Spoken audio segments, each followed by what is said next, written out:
আজ থেকে 24 বছর আগে 23 বছর আগে আমাকে দেশনেত্রী বেগম খালেদা জিয়া মন্ত্রী বানিয়েছিলেন। অতএব সেই সময় আমরাও তরুণ ছিলাম। এই তরুণদেরকে বিএনপি এবং বেগম খালেদা তথা শহীদ জিয়াই তিনি তরুণদেরকে অ্যাট্রাক্ট করেছিলেন।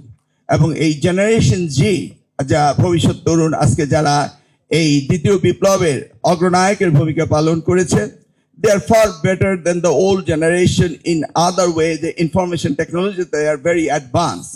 সেই জন্য এখন যে আলোচনাটা বাজারে আসছে যে নির্বাচন করার অর্থাৎ সংসদ সদস্য হওয়ার বয়স সীমাকে কতটা কমানো যায়, এই ক্ষেত্রে আমি মনে করি হ্যাঁ, কমানো যেতে পারে। কারণ ইনফরমেশন টেকনোলজির কারণে আজকের দিনে তরুণরা অনেক অ্যাডভান্স।